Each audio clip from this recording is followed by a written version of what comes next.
Okay, hello everyone and welcome to Essential One's presentation. My name is Amanda and here today we have Andrea, Dakota, Stephanie, and Tantanisha here to talk about the study that we replicated called Internet-Based Contingency Management Increases Walking in Sedentary Adults, done by Curdy and Dallery in 2013. Over time, there has been a steady increase of sedentary lifestyles, which puts people at higher risks of developing chronic health concerns.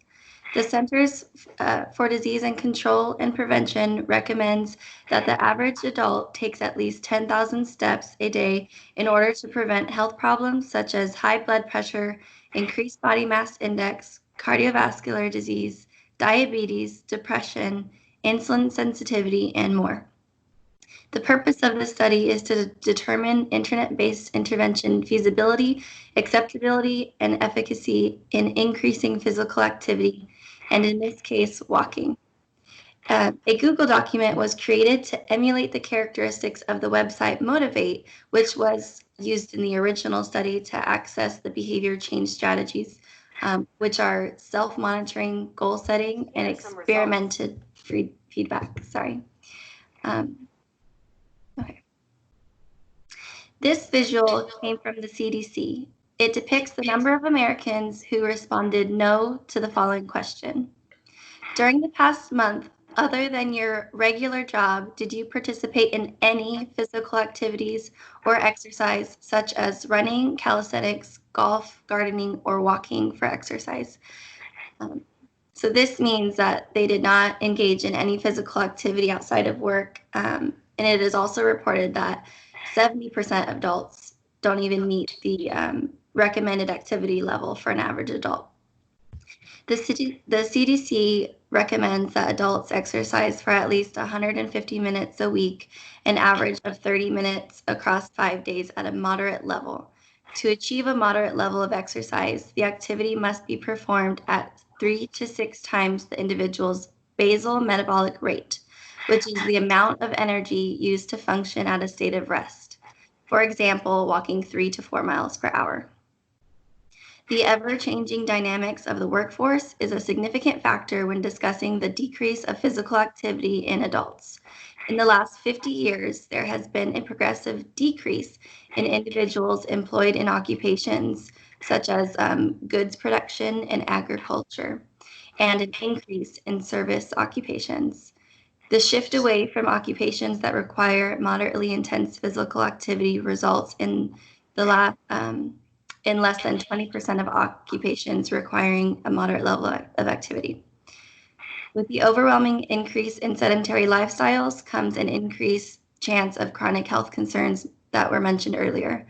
There are several reasons for why exercise isn't more popular, such as the association with pain, response effort, needing specialized exercise equipment, and or a membership to a health club. And while personal training and gyms are effective for some individuals, people who lead sedentary lifestyles could benefit from engaging in simple physical activity within the structure of their daily routines. There was a study done by Harvard nurses to show the health benefits of walking greater than or equal to 3 miles per hour for at least 150 minutes every week. From this study, 72,000 women ages 45 to 65 showed a 30% decrease in incidences of chronic health issues, such as coronary heart disease, strokes, and type 2 diabetes, compared to the individuals in the study who walked less than 150 minutes a week or at a pace less than 3 miles per hour. In another study, they did a systematic review of longitudinal studies. Rayner, Neerman, and Zhukak and Wall discusses and compares the results from a vast number of studies on the relationship between physical activity and health concerns such as weight gain and obesity, coronary heart disease, type 2 diabetes, and dementia. The overwhelming consensus across studies showed a positive relationship between physical activity and lowering the risks of suffering from the health issues listed above. In this study, we have replicated the procedures from the study done by Curdy and Dallery in 2013, internet-based contingency management increases walking in sedentary adults. The results of this study will help determine if internet-based interventions are effective in increasing 5 participants' physical activity by measuring their daily step count. Measuring daily physical activity can pose methodological problems. Direct observation of the participants' behavior needs to be done to ensure treatment fidelity. However, traveling to a specified location or planned times to engage in physical activity will impose more response effort on an already effortful activity. Therefore, the use of permanent product recordings such as a pedometer can be used to measure the participants' steps in free living conditions more easily. This study looks at the effectiveness of behavior change strategies such as self-monitoring, goal setting, and feedback. Self-monitoring effects can be attributed to the reactivity of the participants and have been an effective tool in interventions targeting the increase in physical activity. The participants in Norman's study of 2008 also report that the graphic and verbal feedback are effective motivators to increase their step count that week.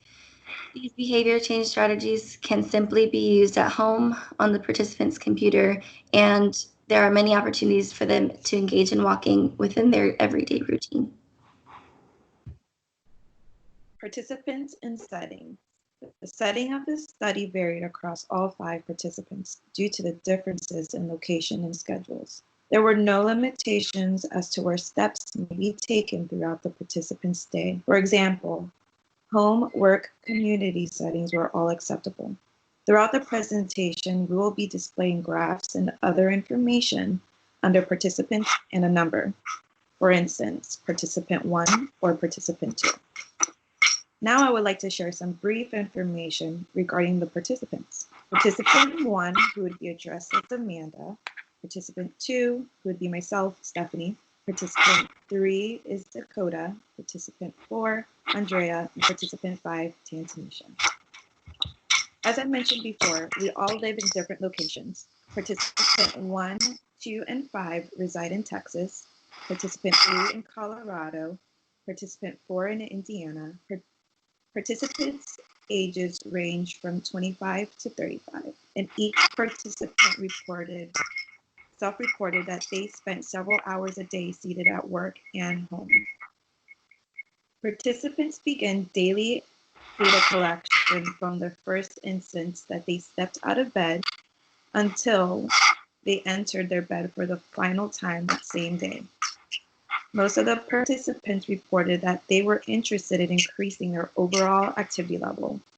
For instance, 4 out of 5 stated that they would like to increase from a low to moderate activity, leaving participant 2 not wanting to increase activity intake. 5 out of 5 would like to increase their activity to meet the CDC standards for physical activity. All participants were interested in seeing the effectiveness or the ineffectiveness of the intervention.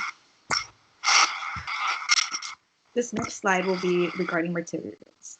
In order to complete this study, each participant needed a smartphone with a reliable internet connection, as well as the application Pacer in order to track the number of steps taken daily for that day. Each participant utilized Google Document in order to track their daily step count throughout the study. In addition, the website will produce a cumulative graph that visually displays the individual step count and have daily screenshots to ensure the individual is honestly reporting their true step count. A couple of the participants will act as the researcher to one another to provide weekly feedback on their performance. This study targets the behavior of physical activity, specifically measured throughout the number of steps taken daily. Behavior definition. Step taking is the movement of lifting one foot off the ground and then setting it down while propelling oneself in the desired direction, shifting the weight of the body in the direction of the new position, then doing the same movement with the alternate foot. Examples of this would be walking in a forward, backward, or sideways direction. Non-example of this would be lifting one foot off the ground and standing on one foot, or jumping. The chosen data collection system that will be used is the smartphone-based application PACER. Each participant will be required to carry their smartphones on their person while taking steps in order for the application to accurately calculate the number of steps taken. The chosen recording time for steps taken is 5 days. The days in which the participant will record data will vary based on their individual schedule restrictions. Each participant is required to record their data from the PACER app on a nightly basis and upload a screenshot to the Google document. Participants will also be required to log the topography of activities that elicited step taking. The chosen behavioral recording method is frequency.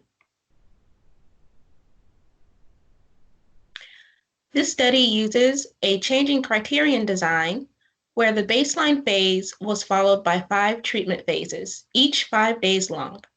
The treatment phases occurred across 5 consecutive weeks, with the criteria gradually increasing depending on the participants' performance and the study's guidelines.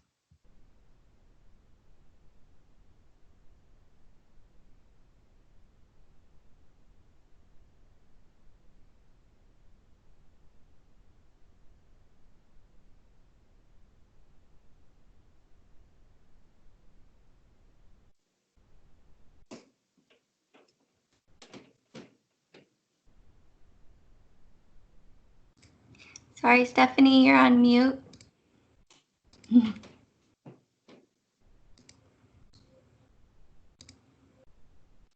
Sorry. No, it's okay. Baseline phase. During baseline, 5 participants used the app PACER, which allowed them to track their daily steps.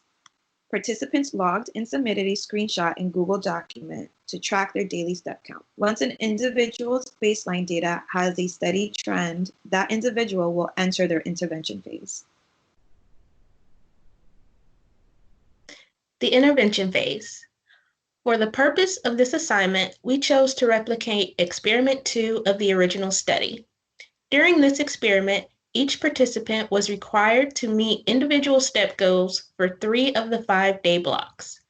When a participant met their step goal, their step count would then increase by either adding 1,000 to the previous step goal or adding 1,000 from the 4th highest step count met during that week. If a participant did not meet their step and then increase the step goal using one of the aforementioned methods.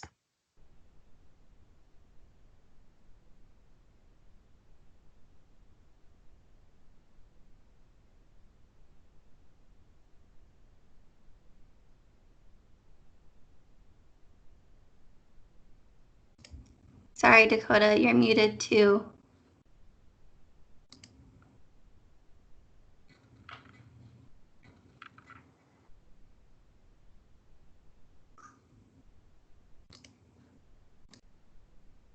These tables represent 2 IOA data sessions that we collected data for. All IOA had met the criteria of 80% or higher for both sessions.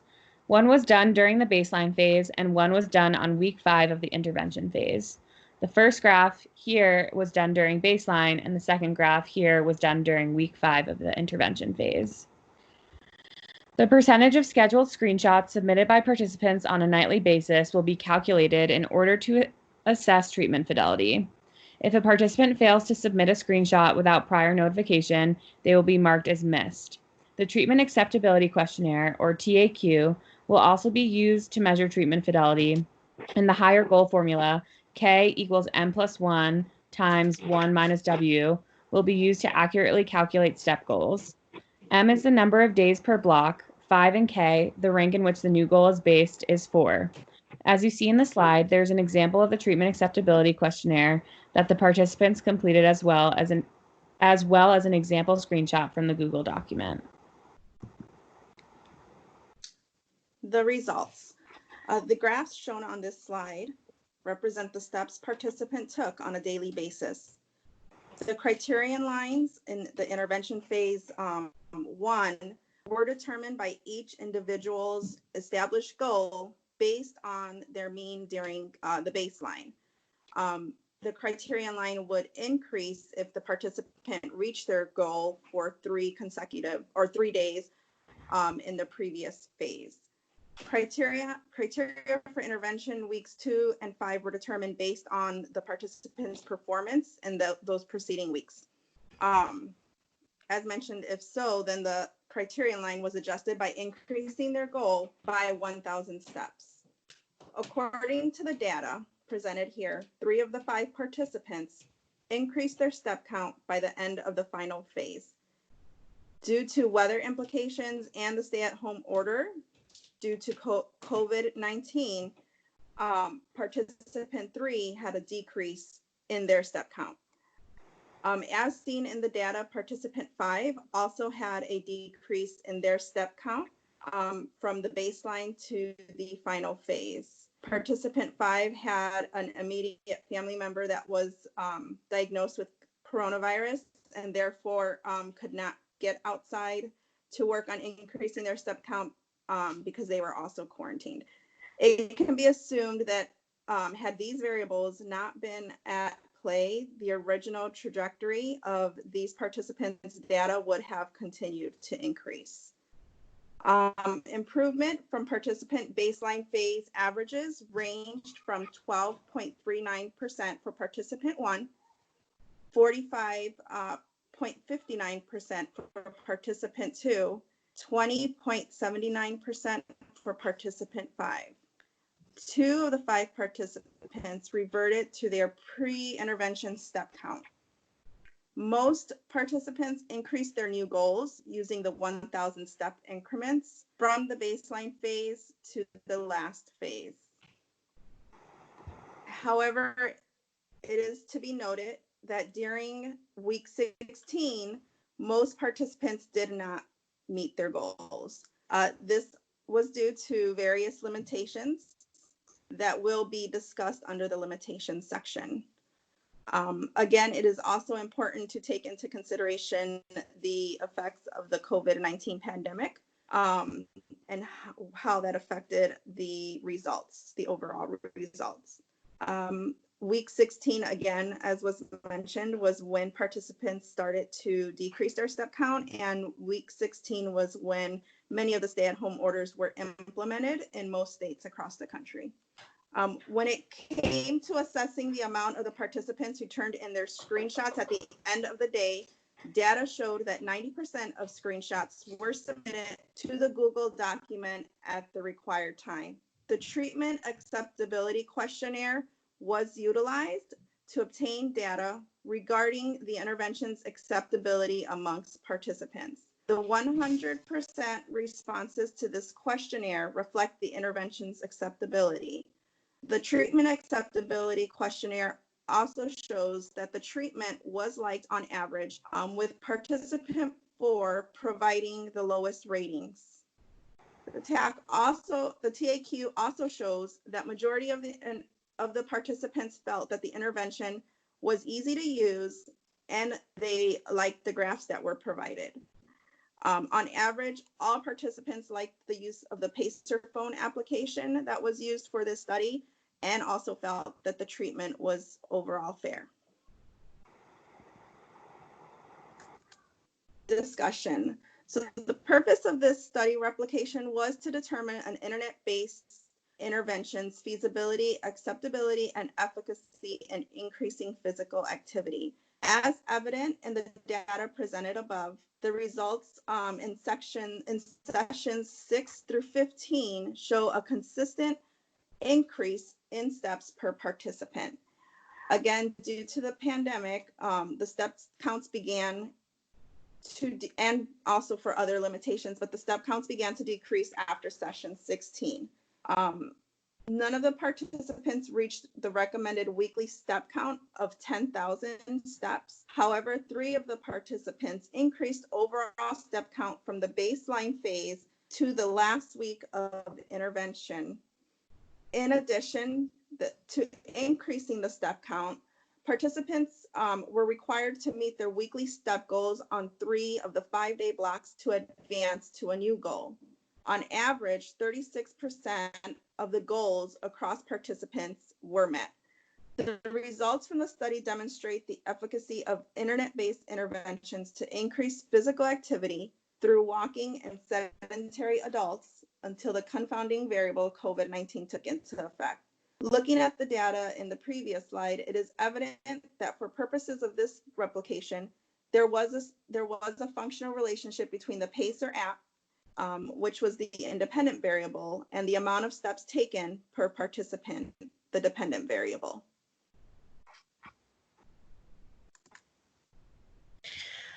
Our research was met with a few limitations that prevented accomplishments of STEP goals, as well as required us to modify coordination of replicating the study. While we are all located in the same time zone, we are not all located within the same state, and this required us to coordinate meeting times around respective schedules to meet deadlines for all project assignments. Since we replicated experiment 2 of the chosen study, there were no monetary reinforcement given for having accomplished STEP goals. Also, there was no monetary consequences provided for failing to meet STEP goals. This may have led to a lack of motivation to complete STEP goals.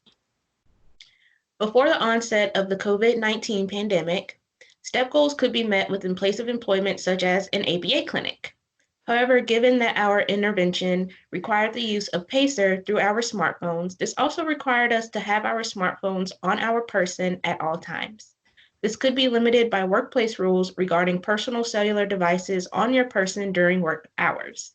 With the onset of the COVID-19 pandemic, many ABA clinic operations ceased, switched treatment models to in-home or furloughed employees. The pandemic also brought upon a stay-at-home order placed by many governors of varying states within the country. This also caused a limitation to our ability to accomplish STEP goals. Weather conditions also placed limitations on accomplishing STEP goals, as inappropriate weather hindered the ability to complete outdoor walks that could help us meet our individual goals. And finally, physical wellness posed another limitation during the intervention phase, with reported wellness issues including hospital trips, migraines, and other sickness symptoms that negatively impacted the ability to meet STEP goals.